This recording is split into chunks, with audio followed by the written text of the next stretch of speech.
Hi Mark, my name is Riley. My student number is S04410110. The title of the speech is How to Spot a Liar by Pamela Meyer. I'm a freshman in NCUE.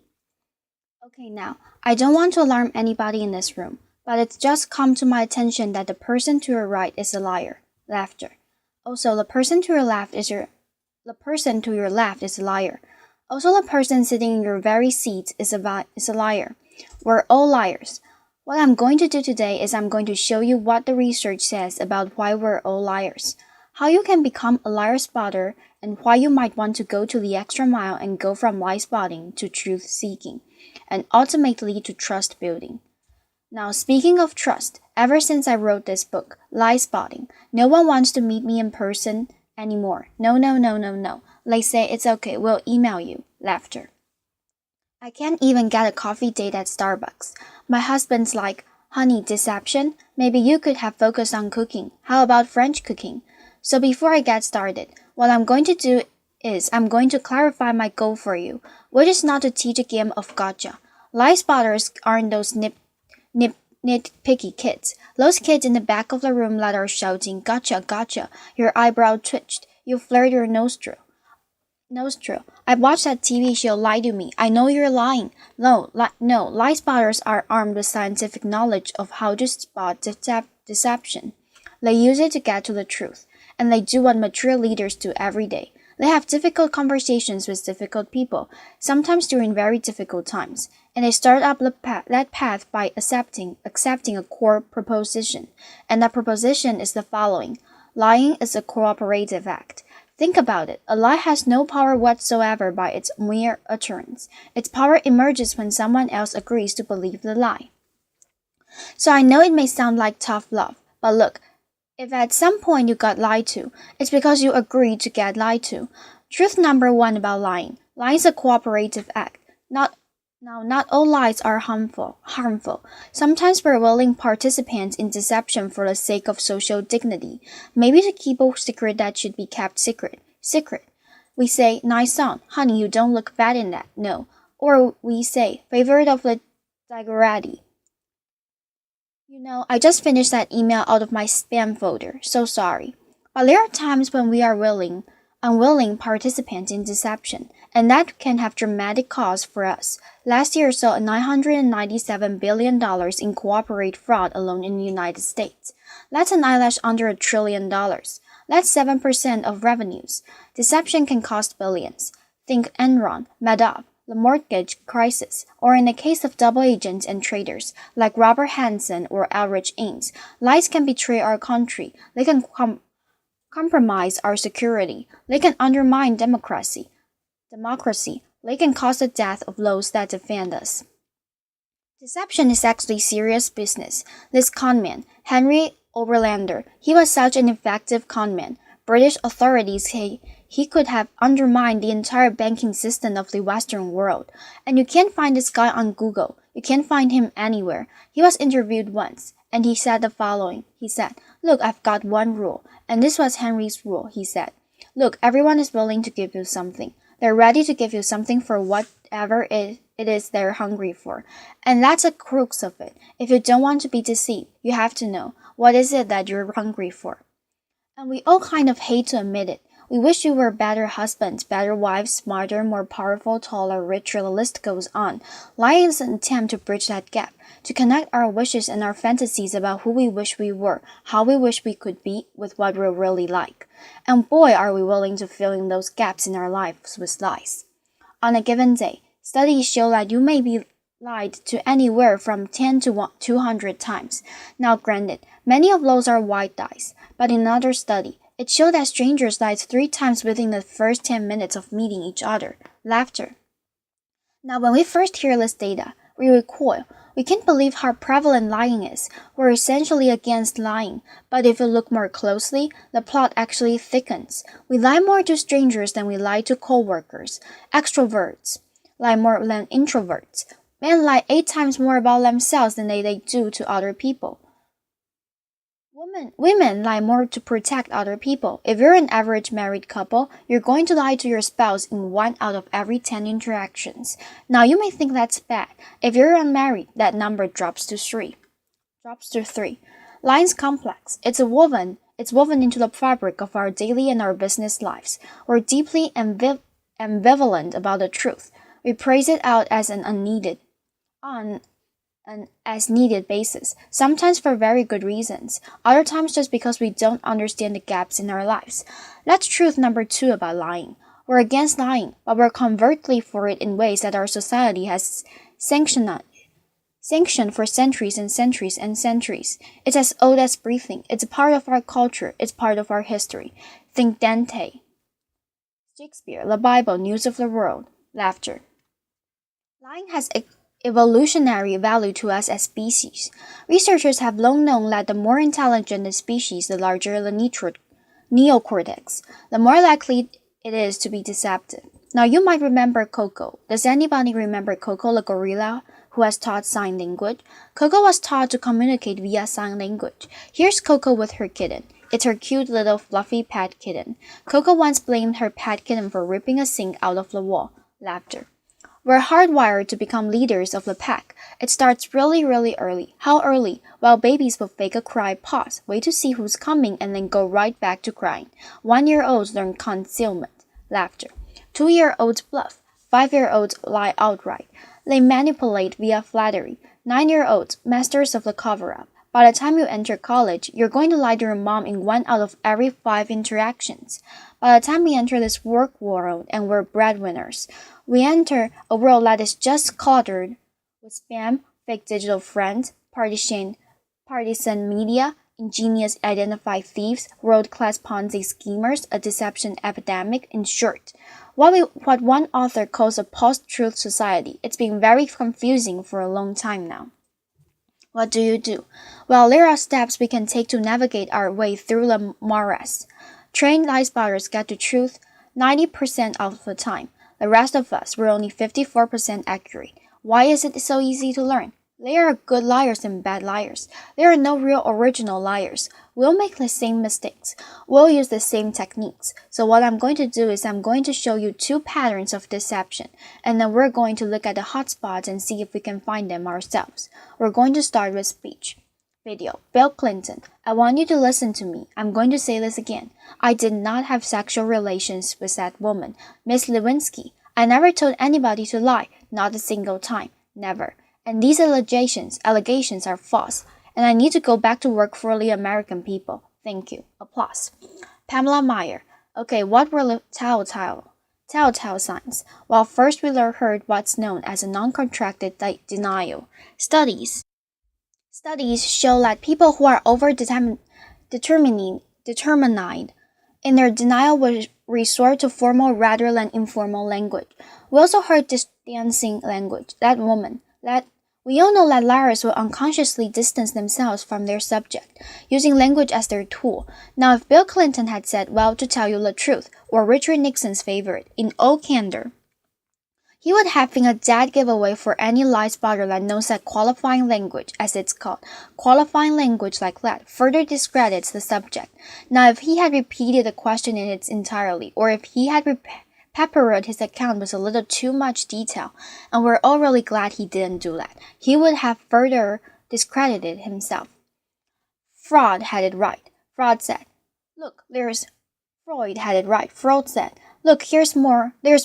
much more to it than speech. No mortal can keep a secret. If his lips are silent, he chatters with his fingertips. And we do it no matter how powerful you are. We'll chatter with our fingertips. I'm going to show you Dominique Strauss' hand with Obama, who's chattering with his fingertips. Laughter. Now this brings us to our next pattern, which is body language. With body language, here's what you've got to do. You've really got to just throw your assumptions out the door. Let the science temper your knowledge a little bit. Because we think liars fidget all the time, well, guess what? They're known to freeze their upper bodies when they're lying. We think liars won't look you in the eyes. Well, guess what? They look you in the eyes a little too much just to compensate for that myth. We think warmth and smiles convey honesty, sincerity, but a trained eye spotter can spot a fake smile a mile away. Can you all spot the fake smile here? You can consciously contract the muscles in your cheeks, but the real smile is in the eyes, the crow's feet of the eyes. They cannot be consciously contracted, especially if you overdid the Botox. Don't overdo the Botox. Nobody will think you're honest. Now we're going to look at the hotspots. Can you tell what's happening in the conversation? Can you start to find the hotspots to see the discrepancies between someone's words and someone's actions? Now I know it seems really obvious, but when you're having a conversation with someone you suspect of deception, attitude is by far the most overlooked but telling of indicators. An honest person is going to be cooperative. They're going to show they're on your side. They're going to be enthusiastic. They're going to be willing and helpful to getting you to the truth. They're going to be willing to brainstorm, name suspects, provide details. They're going to say, hey, maybe it was those guys in payroll that forged those checks. They're going to be infuriated if they sense they're wrongly accused throughout the entire course of the interview, not just in flashes. They'll be infuriated throughout the entire course of the interview. And if you ask someone honest what should happen to whomever did forge those checks, an honest person is much more likely to recommend strict rather than lenient punishment. Now let's say you are having that exact same conversation with someone deceptive. That person may be withdrawn, look down, lower their voice, pause, be kind of herky-jerky. As a deceptive person to tell their story, they're going to pepper it with way too much detail in all kinds of irrelevant places. And then they're going to tell their story in strict chronological order. And what a trained interrogator does is they come in and in very subtle ways over the course of several hours. They will ask that person to tell that story backwards, and then they'll watch them squirm and track which questions produce the highest volume of deceptive tells. Why do I do that? Well, we all do the same thing. We rehearse our words, but we rarely rehearse our gestures. We say yes, we shake our heads, no. We tell the very convincing stories, we slightly shrug our shoulders. We commit terrible crimes, and we smile at the delight in getting away with it. Now, that smile is known in the trade as duping delight. And we're going to see that in several videos moving forward, but we're going to start. For those of you who don't know him, this is presidential candidate John Edwards who shocked America by fathering a child out of wedlock. We're going to see him talk about getting a paternity test. See now if you can spot him saying yes while shaking his head, no slightly shrugging his shoulders. Video, John Edwards. I'll be happy to participate in one. I know that it's not possible that this child could be mine because of the timing of events, so now it's not possible. So I know it's not possible. Happy to take a paternity test and would love to see it happen. Interviewer, are you going to do that soon? Is there somebody? John Edwards, well, I'm only one side of the test, but I'm happy to participate in one. Pamela Meyer, okay, those head shakes are much easier to spot once you know to look for them. There are going to be times when someone makes one expression while masking another that just kind of leaks through in the flesh. Murderers are known to leak sadness. Your new joint venture partner might shake your head, celebrate, go out to dinner with you and leak an expression of anger. And we're not all going to become facial expression experts overnight here. But there's one I can teach you that's very dangerous and it's very, very easy to learn. And that's the expression of contempt. Now with anger, you've got two people on an even playing field. It's just somewhat of a healthy relationship. But when anger turns to contempt, you've been dismissed. It's also associated with moral superiority, and for that reason, it's very, very hard to recover from. Here's what it looks like. It's marked by one lip corner pulled up and in. It's the only asymmetrical expression, and in the presence of contempt, whether or not deception follows, and it doesn't always follow. Like, look the other way, go the other direction, reconsider the deal. Say, no thank you, I'm not coming up for just one more nightcap, thank you. Science has surfaced many more indicators. We know, for example, liars will shift their blink rate, point their feet towards an exit. They will take barrier objects and put them between themselves and the person that is interviewing with them. They'll alter their vocal tone, often making their vocal tone much lower. Now here's the deal. These behaviors are just behaviors. They're not proof of deception. They're red flags. We're human beings. We make deceptive flouting gestures all over the place all day long. They don't mean anything in and of themselves, but when you see clusters of them, that's your signal. Look, listen, probe, ask some hard questions, get out of that very comfortable mode of knowing, walk into curiosity mode, ask more questions, have a little dignity. Treat the person you're talking to with rapport. Don't try to be like those folks on Law and Order and those other TV shows that pummel their subjects into submission. Don't be too aggressive. It doesn't work. Now, we've talked a little bit about how to talk to someone who's lying and how to spot a lie. And as I promised, we're now going to look at what the truth looks like. But I'm going to show you two videos. Two mothers. One is lying, one is telling the truth. And these were surfaced by researcher David Matsumoto in California, and I think they're an excellent example of what the truth looks like. This mother, Diane Downs, shot her kids at close range, drove them to the hospital while they bled all over the car, claimed a straggy-haired stranger did it. And you'll see when you see the video, she can't even pretend to be an agonizing mother. What you want to look for here is an incredible discrepancy between horrific events that she describes and her very, very cool demeanor. And if you look closely, you'll see duping delight throughout this video.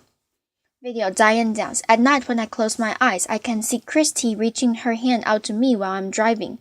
And the blood just kept coming out of her mouth, and that maybe it'll fade too with time, but I don't think so. That bothers me the most. Pamela Meyer. Now I'm going to show you a video of an actual grieving mother, Irene Reunion, confronting her daughter's murderer and torturer in court. Here you are going to see no false emotion, just the authentic expression of a mother's agony. Irene Reunion. I wrote this statement on the 3rd anniversary of the night you took my baby, and you hurt her, and you crushed her, you terrified her until her heart stopped. And she fought, and I know she fought you, but I know she looked at you with those amazing brown eyes, and you still wanted to kill her, and I don't understand it, and I never will. Pamela Meyer. Okay, there's no doubting the veracity of those emotions. Now the technology around with what the truth looks like is progressing on. The science of it, we know, for example, that we now have specialized eye trackers and infrared brain scans, MRIs that can decode the signals that our bodies send out when we're trying to deceptive. And these technologies are going to be marketed to all of us as panaceas for deceit. And they will prove incredibly useful someday, but you've got to ask yourself for it. You've got to ask yourself in the meantime, who do you want on your side of the meeting? Someone who's trained in getting to the truth, or some guy who's going to drag a 400-pound electrocephalogram through the door? Lie spotters rely on human tools. They know as someone's on set. Characters whose you are in the dark. And what's kind of interesting is that today, we have so little darkness. Our world is lit up 24 hours a day. It's transparent with blogs and social networks broadcasting the buzz of a whole new generation of people that have made a choice to live their lives in public. It's a much more noisy world. So one challenge we have is to remember, oversharing, that's not honesty. Our magic tweeting and texting can blind us to the fact that the subtleties of human decency, character integrity, that's still what matters. That's always what's going to matter. So in this much noisier world, it might make sense for us to be just a little bit more explicit about our moral code. When you combine the science of recognizing deception with the art of looking, listening, you exempt yourself from collaborating in a lie. You start up with that path of being just a little more explicit because you signal to everyone around you. You say, hey, my world, our world, it's going to be an honest one. My world is going to be one where truth is strengthened and falsehood is recognized and marginalized. And when you do that, the ground around you starts to shift just a little bit. And that's the truth. Thank you. Applause.